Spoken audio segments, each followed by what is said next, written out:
Welcome to Recalculating Small Business. Like its award-winning book, Recalculating is dedicated to small business in America. Your hosts are Don Mazzella and Dan Perkins. Don Mazzella is the editor-in-chief of the Small Business Digest. Dan Perkins is a registered investment advisor with 43 years' experience in managing money. You know, Dan, you know how much I like Japanese movies and many things Japanese. Cash Nickerson has come out with a new book called Samurai Listener, which I'm really looking forward to hearing more about. Cash is very interested in the martial arts. If I read it correctly, he's third-degree black belt. That's about 15 degrees better than me. But Cash, welcome to the program. Thank you. Thanks for having me. Did I get the title of the book right? Yes, The Samurai Listener by Cash Nickerson. Yep. Okay. Well, first, Cash, tell us a little bit about your background and a little bit about the book, Samurai Listener. Sure. My background is a businessman and a lawyer, and I've been in and around HR outsourcing for a number of years. Current company, PDS Tech, provides engineering and IT people to companies across the United States, especially in aerospace and defense industries. And our people, work in engineering on both the outside and inside of airplanes, as well as work on airplanes. And then our IT people work for all the companies you've heard of, like Google and Facebook and Dell, and help support their operations. The Samurai Listener is about the soft skills that we know make a big difference in our careers and in our lives, but we tend to get no help or instruction on when we're studying reading, writing, and arithmetic in high school and college and any vocational schools. So it's designed to provide people with training in soft skills, important skills like communication and listening, which we all know are important. And we know if you ask any person in HR or any person in business or successful CEOs, they'll always tell you 85% of whether you succeed is your interpersonal skills and soft skills, and only 15% your technical skills, but we do very little to teach them. So this book was designed to fill that gap. Well, I can laud that. My past experience, I worked at Aviation Week, the magazine, which is one of the better experiences of my life. And it's interesting what you say, because whenever I talk to college or high school students, I always say the greatest skill you can have is to listen, because by listening, you often learn more than by talking, but it seems to go over the heads of most of the young people. In your opinion, what are the best ways of teaching good listening habits? I think the first thing to explain is something that we probably don't think about, but once we hear it, it makes sense to us, and that is, it's not an on-off switch. You're not like listening or not listening. Most of us are multitasking, so we're listening some. And understanding all the basic aspects of listening helps people realize sort of what they're doing and not doing. Because if you ask somebody who's not listening, are they listening? They say yes. I am listening. But there's some aspect to listening that they're not paying attention to. So in the book, I came up with, for the book, I broke listening down into all its components so people can work on various components, like the classic one of, let's say, awareness and attention. That's the sort of one we think of as like, are you paying attention to me, right? But then there's also things like, receptivity. Are you open to what I have to say? So even if you're kind of aware and paying attention, if you're not open to what I have to say or receptive, you're not going to be listening. And are you engaged with me? Is there a healthy back and forth? Do we speak the same language? Is there understanding? Persistence? Are you willing to stick with it? Resolution? Or is there some closure to it? Emotions. Are you how do you feel about the person? How do you feel about the thing? Other senses, come to play. Not just hearing, but also watching what they do, how they move their body. How is your ego engaged? If you have too much ego, it can be hard to hear people. And what's your sense of your nerves? Are you nervous or not nervous? And then tempo, what's the rhythm behind it all? Are you in touch with, how the conversation is moving, how the person speaks? And those items spell out, are you present? And that's kind of my acronym to sort of help people work on their listening skills, is to break it down into all its component parts and give people a chance to say, okay, it's not just about whether I'm looking at you or whether I'm sort of paying attention. There's a whole lot more to it.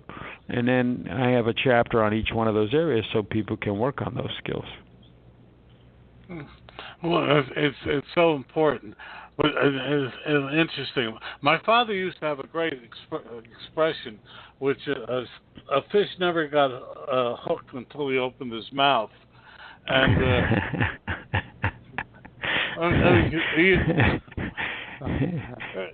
it's one I've had to, as a reporter, I've had to cultivate. Some people have said I've never really succeeded, but I have a lot of questions. But I'm going to turn it over to Dan. And Dan, it's all yours. Thank you. I was listening to your discussion with Don, and let me phrase kind of a long question.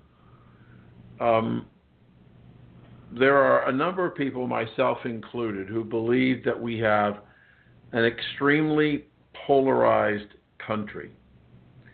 We have thousands of examples where one side refuses to listen to the other side. If you are not against Donald Trump, you're a bigot, a homophobe, whatever. If you don't believe in eliminating guns, you're a racist, or you're anti-children, and so that we have shut down in so many facets of our lives that people are unwilling to talk about civilly about why other people have different opinions. Most recent example would be the shootings in my state where I live here in Florida, in the high school. Now the kids who we were led to believe put together this massive rally and rallies around the world, which is pie in the sky because there were other organizations that got control of the movement, and I don't believe that anybody in that high school had Miley Cyrus on their Rolodex that could get her to come to Washington, D.C. But that's another story. Right. But what we do have is we have now, because they took a position, the students took a position that schools were not safe. Many schools in Florida and other parts of the nation are taking things and doing things to try and make the school safe. Well, last week when the school basically put in a photo ID program, put in resource officers armed, and perimeter limitations on people who can get into the campus, now the students at that high school are now saying, well, wait a minute, it's like we're going to jail. We're trying to go to school in jail because we're so, quote, protected. And other schools around the nation are putting in security measures in response to this protest. But it's now gone to the point that the young high school student, Mr. Fogg, is saying to John McCain You must be against children because you took money for your political campaigns from the National Rifle Association. So we're moving away from the issue. So we're not having a dialogue. We're doing the same thing that's been going on for some period of time, is there's a polarization and very little dialogue going on. How do we change that narrative? Wow. That is a very, very, very, very, very, very excellent question. Thank you. And I have to tell you that, in my opinion, what we've lost the ability to do, not everybody, but a lot of people have stopped asking and listening. Everything's tell, and tell. What a beautiful thing a question is, right? Mm-hmm. And so you look at the basics of communication that I outlined, and you say, gee, are we receptive? That's the second thing. Are we aware? Yeah, we're aware long enough for you to disagree with me, and then I'm going to attack you. I'm not going to be receptive. And, one of the keys to learning is receptiveness. So we've stopped learning from each other because we aren't interested, and we're just shutting ourselves down. It's hard to find real dialogue. This is real dialogue. What we're doing here on this radio show right now is real dialogue. You asked me an excellent question. I'm working to respond to it, and then you're going to respond to that, and this is what dialogue should sound like. But you turn on the TV and you can't find it. You turn on social media and you can't find it. And I say that it's ask and listen, and instead of tell, and tell. And how do we get back? How do we sort of re-find our way? It's sort of like you ever find yourself in a dumb argument, and you say, whoa, wait a minute. Sometimes it's with your wife or your significant other, but for me it's my wife. And then you say, at some point you stop and say, wait a minute, how did we get here? And I think we all need, actually the book would be a good start. And adopt a mentality of ask and listen. But listening is what's left out of the equation, and that's what makes your question an excellent question, because in the context of talking about listening, it's just not happening. It's a combination of entrenched positions and egos, and the answer to the question is, are we present? The answer is no. We're not receptive. The emotions are high. People's nerves are high. People are not interested in engagement. People are not interested in resolution. People aren't speaking the same language. All the basic things. And I think the media needs to step back itself, because I think, and I'd be interested in your opinion on this, but I think we learn so much by copying what other people do. And so if you're watching media and you see tell, you're more likely to be tell. I think the example needs to start from those who serve as our sort of communications experts. I mean, just imagine if you turned on the TV and someone was actually asking a question saying, what do you think about this? And was really interested in the answer. This is that kind of ask and listen dialogue at the media outlets. That's where it needs to start, because I think there's a whole lot of copycatting that goes on after that. What do you think of that? Well, I think I did an interview this morning. I do about 40 to 60 interviews a month.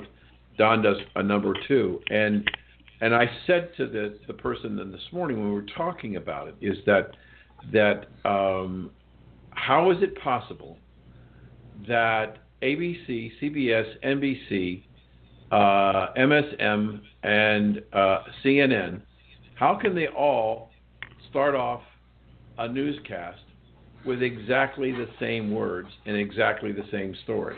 It's like somebody is putting out the narrative of the day. And I mean, it's bizarre to see that the same words, not different words that mean the same, but the same words are used across the entire media platform as it relates to broadcast media. And I'm saying, is there somebody behind the scenes that I don't know who that person is, that's orchestrating this. But I think that we can't, as a society, for some reason, we cannot accept what's going on, and so because we don't accept it, the classic example of that is the left believes that Donald Trump shouldn't be president. The practical reality is he was elected and selected by the constitutional process of the electors and was sworn in as president. And the idea that Hillary Clinton is still yesterday, talking about how she believes she can figure out a way to overturn the election and become president. And she is unwilling to accept the outcome, as are millions upon millions of her followers. And so because they believe, quote, that Mr. Trump is invalid, they are not going to cooperate. And so they refuse to communicate. They refuse to have an open and candid dialogue because they believe that the presidential election was corrupted by the Russians, even though it's never been proven to be true. But they've put such an ownership stake on that position, they can't get away from it.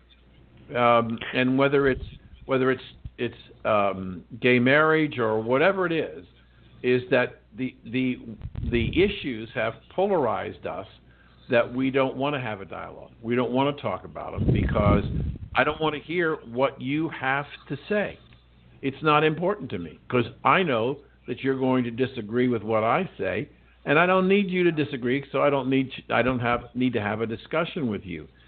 And the question I wanted to ask you, can you figure out a starting point when this changed? What happened in our country that we lost the respect for each other and each other's opinions? Where did it start? This is a really excellent question, and I don't know that I could pinpoint a exact date or time, but I actually believe social media has contributed to the problem. And I believe that because one of the things social media does is it puts like-minded people together. And so we're getting, concentrations of strong opinions. we give people who have strong opinions a way to get together, and they interact with each other and then begin to believe only their ideas and items, and that social media group then becomes, let's say, no longer listening to anyone else because they are all saying the same thing, so they must be right. And it's not just on one side or the other, although in particular I think social media has just gotten so hostile and angry and emotional. If you look at the tweets, surrounding the president, I mean, I remember people saying, about Obama, well, why don't you give him the chance? And those same people are not affording any chance to Donald Trump. And so I think it's social media to some degree, and I think it's also the general media setting a really, really bad example. The journalistic process, as you said, you do 40, 60 interviews. They're interviews. You ask people questions, and then you listen, and then you ask a follow-up question. I just don't see that anymore. Nowadays, it's just like bring on somebody who's going to, trash the president or whatever, and then that person comes on, and here's 50 reasons or 50 things going wrong, and there's no meaningful asking and listening going on. And it's a tragedy because without asking and listening, there's no learning. You're not going to progress yourself. You're not going to progress your business. You're not going to progress humanity. So it's a very tragic state of affairs. It's interesting because the next question I want to ask you is, how is that polarization affecting the way people try to run businesses? And has it in essence, because of the polarization, are corporation and corporate leaders, be they small business or large business, avoiding any confrontation or any discussion about particular issues when some of that dialogue may be very important to their business? That's another excellent question. I think there's so many movements now. Again, it's the social media in part, but you live in fear. Business leaders, I touch a lot of businesses, so I interact with a lot of business leaders, and I can tell they're afraid to say or do things, and including taking the kind of risk that you get rewarded for, and that our economy gets rewarded for, out of fear of being, called. Let's see. You take. And the Me Too movement is certainly important, no question about it. But when you get to the point where people are absolutely guilty till proven innocent, people are afraid to have a conversation alone with people because what might they say? It's stifling teamwork. There's also concerns about, on the political side, the accusations that if you're a small business person and you got a tax cut, that you're somehow a bad person, that the people who are working to build this country, which by and large is small to mid-sized businesses, that's where the hiring happens. 90% of hiring is done by small to mid-sized businesses, not by IBM. That's where mass layoffs happen, and so we need the small and mid-sized business people who wake up every morning and say, "Hey, listen, I got to make payroll Friday. Here's what I'm going to do."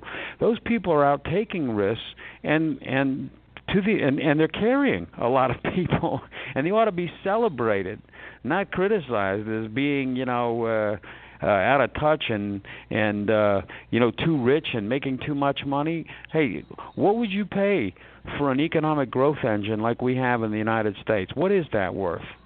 So I feel very strongly that those people, those of us who wake up in the morning and think about small to mid-sized businesses, and those of us who are out hiring people, and those of us who are trying to make the world a better place, and yes, making money in the process, those people ought to be celebrated, not treated like, elitists. I absolutely agree, and yet I don't see how it's going to change. I really don't. I should retract that, because I think that we have to bust the paradigm. And I think that one of the ways we can bust the paradigm is to start with the government through a Article 5 convention. We need a whole new look at how we are organized on a government basis. We need to have term limits. We need to have term limits for judges and term limits for congressmen and senators and limits on all kinds of things as far as contributions. But we're not here to talk about that. But I do think is that what happens is that when we polarize, we don't get any creative ideas, and we become stagnant. Absolutely. Because then we focus on how we're polarized as opposed to how do I make my business. When you said that the business leaders are afraid to engage because of the ramifications, that polarization is affecting the American dream. I agree, and it's ironic because if you go to, I have clients in other countries, okay? All right, and I'll take Japan. Now, Japan is an excellent ally of ours now. You know what they want to know when I'm over there? They're like, how could we be entrepreneurial like you? I mean, if we really knew what a special thing we have in this country, our entrepreneurial population, our small business, the other countries don't have it. And they want to know what's the magic. The other countries don't have a Silicon Valley. They don't have, mom and pop shops that build up into bigger businesses. I mean, they just don't have it, and they wish they did. And I think we don't appreciate it enough. Yep, I agree. And I'm afraid though, Cash, we're moving more towards that model than continuing away from that model. I think here's the sad reality, and I know it won't get this far, but it scares me that it could get this far. Is like, you don't know what you have till it's gone. You know, Right. you stifle these people enough. I mean, that's like the rude awakening would come too late. The rude awakening, like, oh, wow, where's that economic dynamism? And people have talked about, hey, is there less economic dynamism? You know, the dynamic American economy. You know, like I said, that's coming from small to mid-sized businesses. It's not coming from big companies. Big companies get all the credit. You know, and the one advice I'd have for our president is, you know, he tends to put big company CEOs on all these advisory things, and I think he should look more to the small to mid-sized businesses for economic dynamism and economic activity. And that's just something, you know, I've been meaning to sort of almost drop him a note and say, hey, here's an idea, you know, instead of these big company CEOs who, you know, and they volunteer and then they get attacked for helping them, you know, but I think the better ideas about growth and how to keep the American economy going and growing are going to come from the people who, like I said, wake up every day and say, hey, you know, let's make it happen. Yeah. I agree. Do you see any way to turn it? Wow, you know, I think in the long, I think of several time horizons. There's a short-term time horizon, like what can we do tomorrow? And I think all of us should try and spend more time asking and listening than telling. I mean, that's something we ought to just sort of propagate and say, listen, you know, and I think it almost has to be done on a telephone game basis. Like, you know, I started and I tell 10 people or whatever, and we try and get a message out that, you know, we've taken a wrong turn. On longer terms, I think we need to work on education and work in our schools, and for the long term, remind students of the of sort of how we got to where we are. You know, the value of American entrepreneurship, the value of American small to mid-sized business. I think, you know, through integrating it more in education, understanding what a special part of our economy that is, and also, like I said, these soft skills, these listening skills, I just don't think we teach them. And in the absence of teaching them, people just sort of copy what they hear, and it spreads. I would like to see the media, all the media, you know, take a fresh perspective. I read a really nice piece the other day where somebody wrote and said, you know, the mainstream media has kind of lost its way because they're focusing on this, and telling, and journalism, asking questions, it seems to have evaporated. So I think it needs to start at the top, and then maybe we need to just stop buying the newspapers. Maybe we need to organize ourselves and say, you know what? If people aren't going to ask and listen, if people are going to be closed-minded, if we just stop. We just say tomorrow nobody reads whatever. You know, we just stop. The Washington Post or the New York Times. There you go. There's a good example. Just say, you know what? What if we just all agreed that we throw it away? I mean, we could do it. We could. Yeah. I appreciate your thought about the school system, but I am very concerned that it's dominated by the teachers' unions, and especially in the elementary and high schools, and the curriculum is dictated by them. Why should they want to change? As we said, if the unions have control of the educational system, and you believe it starts with education, how do we convince the liberal teachers that they need to change? Well, there's another one where you almost have to boycott, but I took my kids out of public school in California. I mean, I was dealing with a teacher who was spending more time at union meetings than teaching my kid, and I went to a conference with this teacher and my student and my wife and my daughter and my wife, and by the end of the meeting, I was just like, that's it. You know what? I see what I'm getting here. Private school it is. And so we need to find a way to allow people choice, because without school choice, you know, you're going to be stuck with what you're stuck with. No choice. No choice.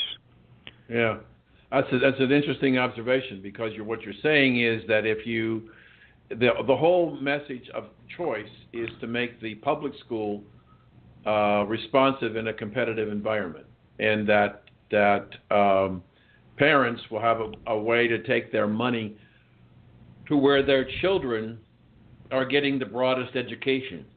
Right now, they have to go to private schools and pay a lot of money to get them the kind of education that they want, yet the public sector spends tens of thousands of dollars per student, and the parents aren't getting the education that they want. Absolutely. Well, we have one thing we have a freedom. And so we have to be able to express our freedom to make things right. So we need to maximize our freedom. Okay, so how can people get it? What's your book? How do they get in touch with you? The Samurai Listener. It's about all the soft skills that your children need, that you need to make yourself more successful and progress your business, progress your life.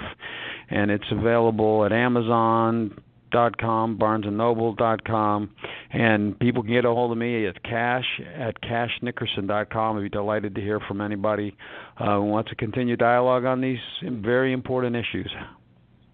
Cash, spell out your last name for people. Sure. This is radio. Yeah. Cash@cashnickerson.com. It's CASHNICKERSON, cashnickerson.com. Well, it's been fascinating listening to two of you. Cash, we're also going to suggest that our friend Jiggy invite you on his program. I think you'd add a great deal to his program. We'll do that tonight so they know about you. I'd be delighted. Thank you very much. Okay. Thank you so much, Cash Nickerson, for being with us today. It's been illuminating. Thank you very much for your time and your great questions. Dan Perkins here from Recalculating.biz. I want to tell you about Bob Bethel. Bob's new book is Strengthen Your Business, Fail-Proof Strategies for Small Business. His suggestions are easy to understand and very helpful. Bob Bethel's book, Strengthen Your Business, can be found at Amazon.com or can be ordered at your local bookstore. Dan Perkins with your featured book. You know, Dan, as more than 50% of people now conduct searches from their smartphones, Google is changing. And many small businesses don't realize that they need to change their websites so they're better conformed to smartphones rather than to the desktop, because that's how Google is going to classify them coming into the future. And if you didn't understand what I said, don't feel too bad, because sometimes I don't either. But we do have Chad Crowe with us. He's here to tell us what is going to be the mobile-first indexing of the future. Chad, welcome to the program. Thank you very much. It's a pleasure to join. You know, Chad, what it means is that we're going to have to conform our websites to what people see on their smartphone. That's a short answer. But tell us first a little bit about yourself, about your company, and then we'll go from there. Yeah, be glad to. So my name's Chad Crowe. I've been in kind of the online marketing industry now for probably 10 to 12 years. I've got a communications degree and a master's degree, and so I started off in the communications area and kind of shifted to online focused, and was really interested into websites, and so I started working on websites and noticing that some websites, and sometimes I would do something on one website that would increase the traffic drastically, and there would be a lot more clicks versus something else. And so I started looking and analyzing and trying to understand what was driving that traffic, and it was all search engines. And so that's kind of how I've got into looking at how we can optimize a website for search engines so that search engines would give it more traffic. And so that's my background, and I've started Techwood Consulting. Techwood Consulting is about 7 or 8 years ago. I started it with my business partner, Jack Ogilvy, and we specialize in optimizing your websites for search so that you can get the most search and the most relevant search traffic to your website. And so that's what we do. The name of your company? The name of your company? Yeah, it's Techwood Consulting, and you can find us at techwoodconsulting.com. Spell it out for our radio audience. Techwood, TECHWOOD, Consulting. Okay, now that we've got that out of the way, I'll ask a question. What does it really mean to the average small business, what you just said about the changes? Yeah, so, first off, you have to kind of back up, and I guess we really need to try to cover what indexing is and why does indexing matter. And then we can get into understanding and trying to figure out why mobile-first indexing matters. So we'll start with indexing, right? So Google is a search engine. Most people know that if you go to Google, you type in some words into the search box, a question or whatever, and Google will return values to you. And you can look through that list and hopefully find what you're searching for. And so most people that's the way they view Google. I type it in, it spits out answers to me. Well, we like to dig deeper and try to understand how that works. And a lot of people kind of have this misunderstanding that Google is going out and finding the best stuff on the web and then just instantly giving you what's on the web. And that's kind of correct and kind of not. So technically, when you go and you type in something in the search box, what Google is looking through at that moment is an index of what they have found on the web, not the actual web. So when you type something in, Google doesn't go out and say, okay, now I'm going to look on the web. What they're doing is they're looking at basically a big database that they have of everything they've found on the web. And that database is what we call the index. And indexing is the process of Google going out, crawling websites, and putting that information into that database. Think of it as the old card catalogs for everything in the library site. And so Google has this index. And when they started this index, it was all based off of what was served on the desktop because there were no mobile phones at the time. And so Google would go out and crawl your website and understand it and put a couple of data points into this database. And so when you search, they could find it easily and serve you that web page. When mobile sites came along, people started to use their mobile sites in a different way, right? So the user experience on a mobile device versus on a desktop is completely different. The screens are smaller, so you can't really put a ton of information on there. You need bigger buttons so that people can use their fingers and different things. And so as that experience has changed, people who work on websites said, we should serve different content on the mobile site and different content on the desktop site. And so now there's this issue of Google, has this big index of the desktop version that they're serving to people who are searching on websites, but the website's not, when they're searching on their mobile phones, the websites that are returned are optimized for the desktop and not the mobile experience. Does that make sense? Do I still have you with me? Oh, yeah. All right. And so Google made the switch to say, okay, we should really index mobile sites differently because the content is different now. And so now they have these two indexes of everything on the desktop and everything on the mobile site. And they're using the desktop version as kind of list A. And so we'll look there first, and then if it's not there, we'll go over to the mobile version or some variance of that. The shift that they are making, and they've started making this year, and they say it's going to be a nice, kind of a slow, kind of tiered rollout. So it's not, hold the phones, everybody go and figure out your mobile site now. But the switch that they are making is they're making that mobile index now the primary. And so they're putting the most data in that mobile index, and they're crawling it first to find those answers. And so that's the shift that it's making. And that matters to business owners because, when it comes to search engines, the higher you rank and the quicker you are the right answer for somebody who's typing in a question or things like that, that means you win the business or not. And so as a business owner, you want to make sure that you have the most and the best information in the right format so that Google can understand it, put it in that index in the right way so that when somebody goes and searches, they can Google can say, oh, well, you're absolutely the answer, and return that to the user, and you can get that traffic. Dan, I'm going to let you take over because you're so much smarter in these things. I don't know about that. But let me ask a question. There are times when the founders of Google do things from an altruistic standpoint. But is this one of those, or is there something they're trying to accomplish to better their company? I think there's a little bit of both in this, in that, obviously if you are a sophisticated enough business owner that can pay attention to the mobile site and the desk site, and you're already doing that, then you are somebody who's already has your best. You're already somebody who is trying to put your best foot forward for your customer, and so obviously that's a strong signal to Google that, hey, this is a company who obviously really, really cares, and so when we send somebody to them, they're going to treat them like they care. And so I think it absolutely is something that will indicate and give Google a better search experience, and so hopefully more people will use Google. So that's why they're doing it. But I also think there's an expense in line with it as well. Obviously to index two versions of the internet, a mobile and a desktop is a very expensive endeavor. And so you think about, you cut half that index by focusing only on mobile in the future. Right now it's saying it's going to be mobile first, not mobile only. But I don't think it's too far-fetched to think, hey, someday maybe it'll go mobile only, so that that expense could be cut down, so that Google doesn't have to index, everything twice.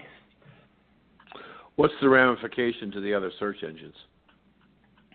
They'll have to do something to keep up, especially if it's going to be a improvement for the user experience. Because if I get on Google and I find the answers that I need quickly, and I have a great experience, I'm always going to Google things, versus, if I go and I have a bad experience on Google, then I'll search for other ways to try to find that information and go to another website. And so obviously if they have to make sure that they have the best experience as well. And so if this is a very positive move, which I think it makes complete sense to be a very positive move, I think other search engines will have to make the same type of changes to keep up.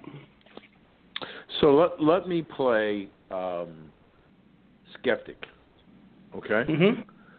Let's talk about the hype, not about this particular situation, but the hype about the smartphone is the technology of the future.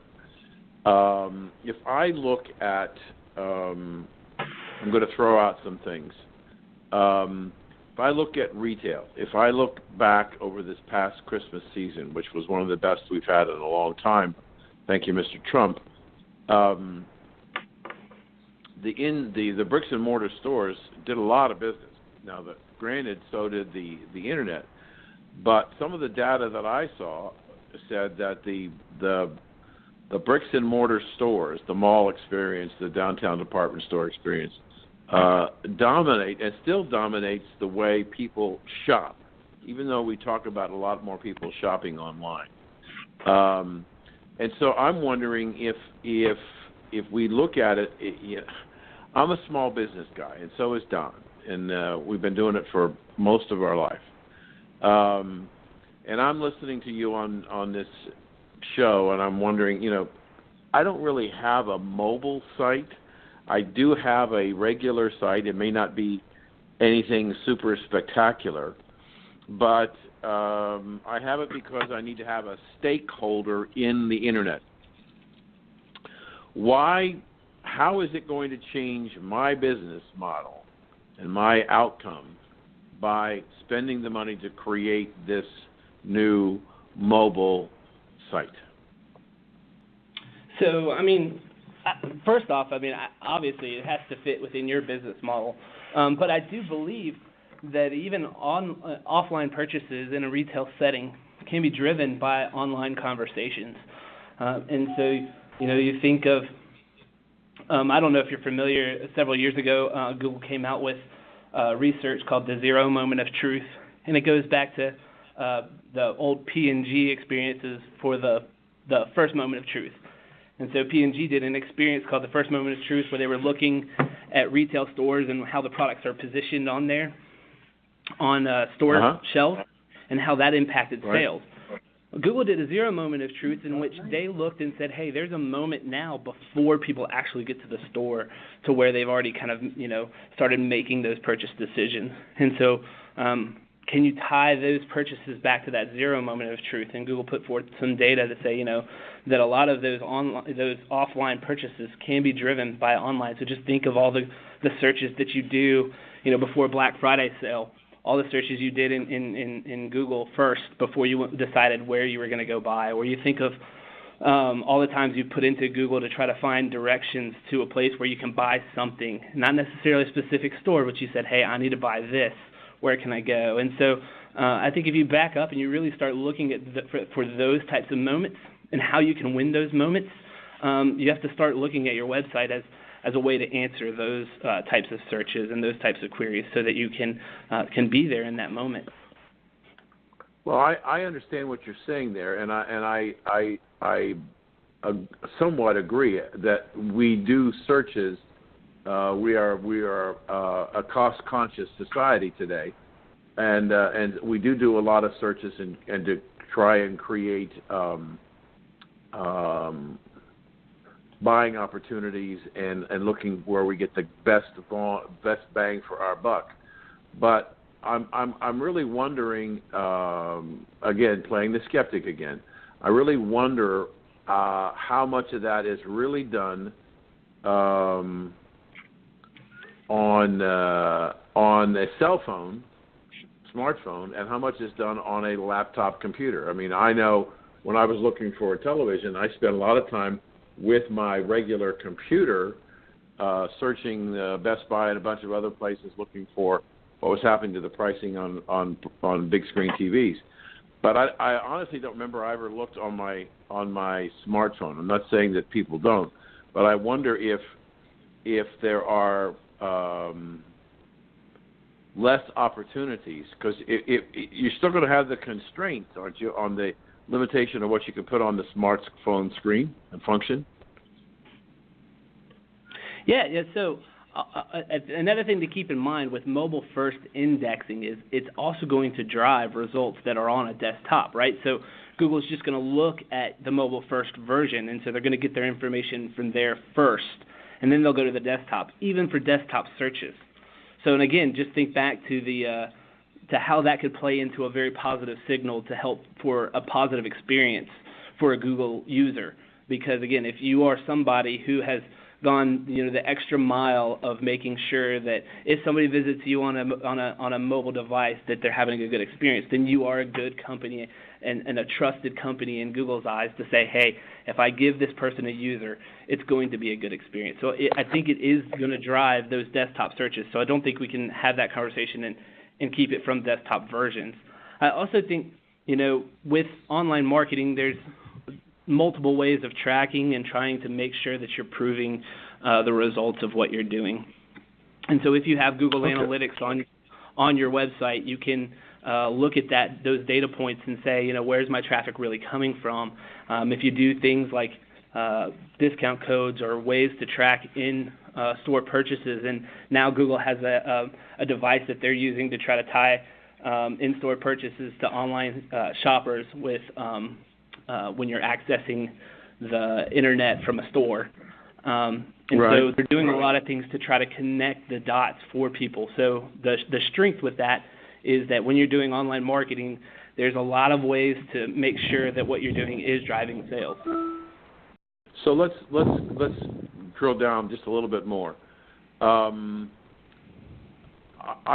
have a cell phone website.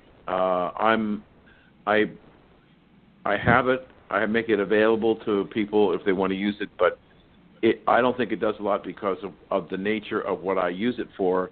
I do a lot of commentary. I'm an author, and I do a lot of speaking in radio and television, and it really is hard to come through on the smartphone. But if I look at what you're talking about, the smartphone technology today with indexing and searching, who would be the typical of our listeners? Who would be the people that would probably, or businesses, would benefit the best of your services and taking a real hard look at smartphone marketing?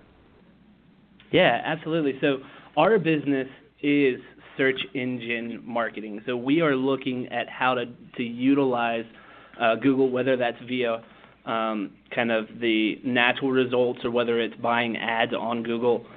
We utilize that platform to drive business results, whether that's via smartphones or desktops. So that's, we are not just looking at the mobile and using smartphones only. We're looking at how to use search engines to the best, and again, it's to drive business results. So if a strategy where we're focusing on the mobile web is not driving business results for you, there's other things that we would do and look into.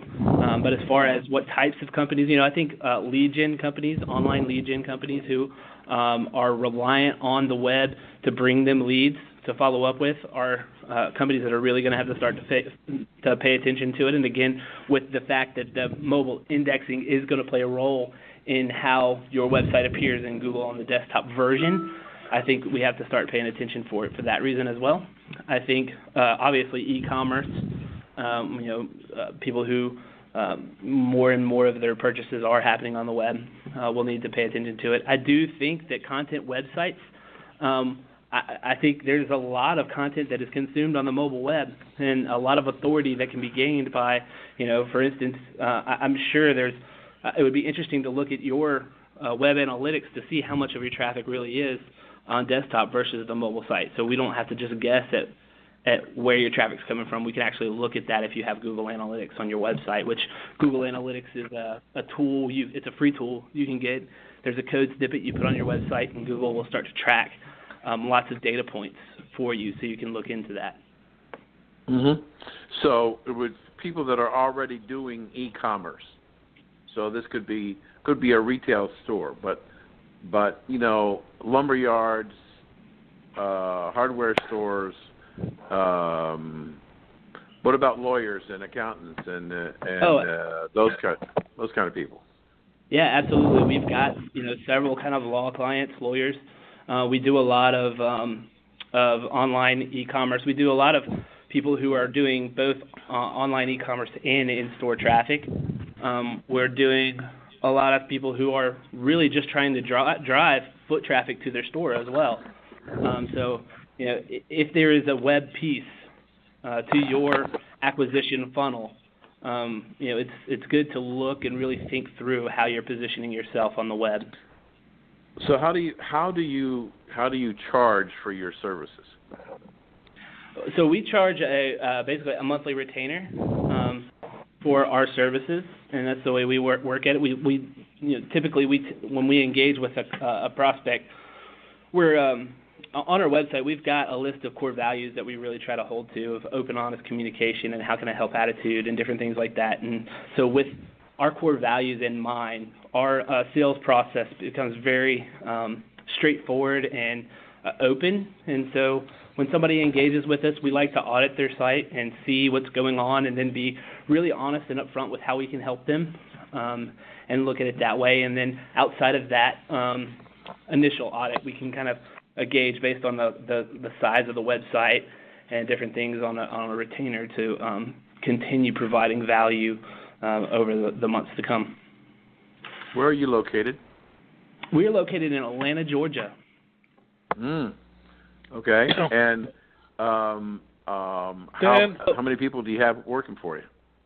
Yeah. So we're in Atlanta, Georgia. We have a team of about 22 people in Atlanta.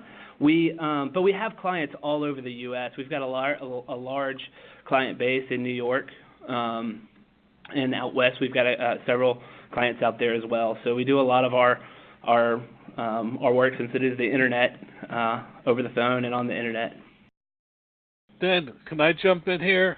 I wanted to go in a different direction because I've been told that in a traditional desktop configuration, the upper left corner of the screen is the most important because we read left to right and up and down.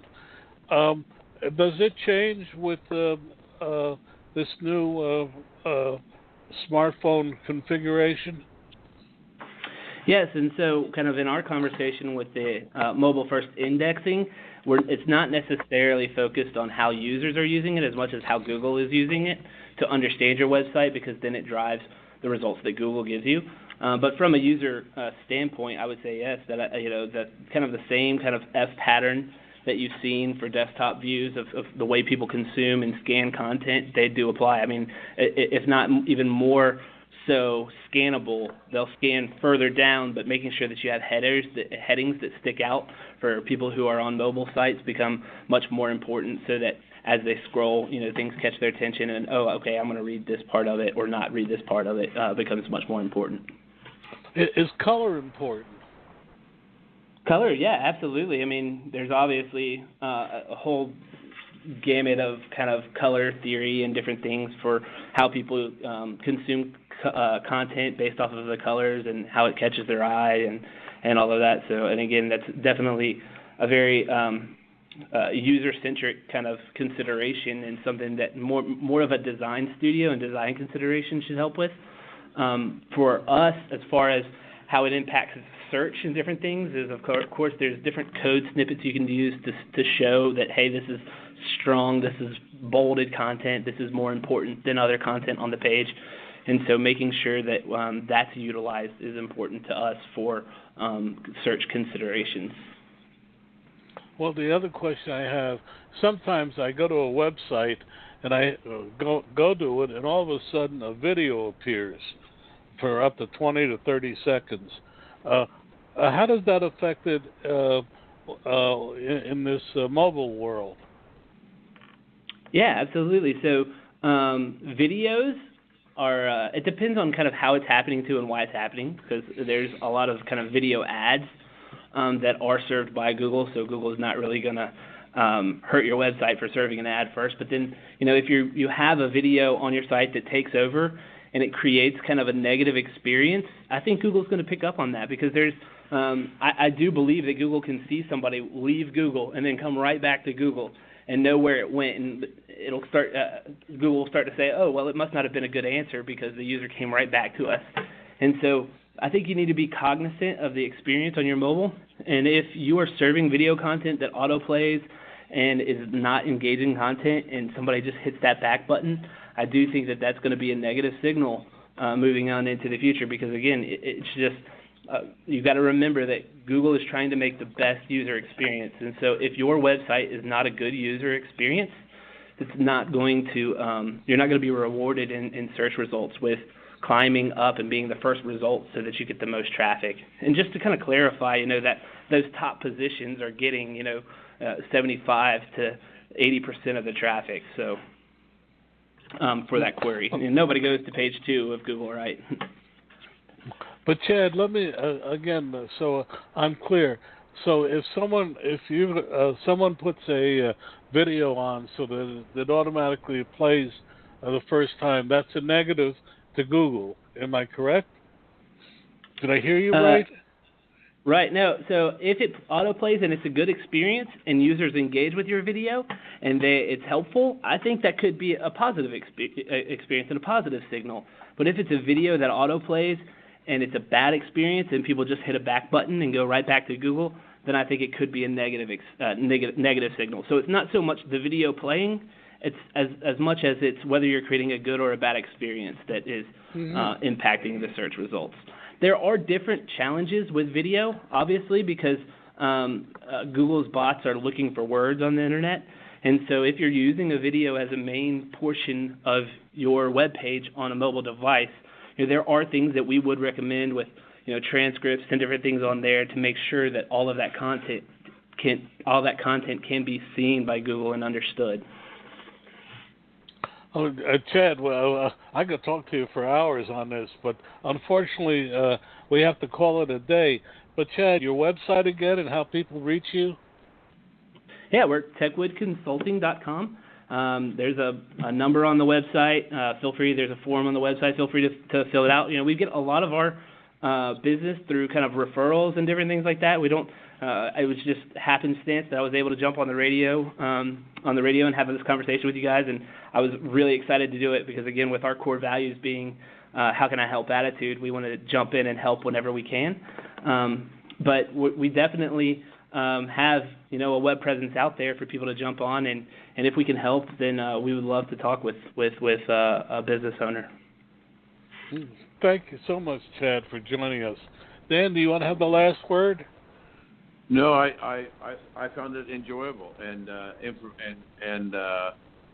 we have a lot of diversity in our listener base, and I hope maybe we can later on put something together. We can drive some traffic to your website for you and help some of our listeners. So thanks for joining us today.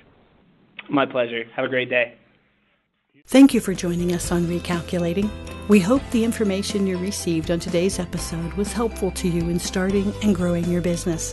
Please go to our website, recalculating.biz, to contact us, to listen to past shows, and see special offers. Until next time, remember, if you grow, we grow.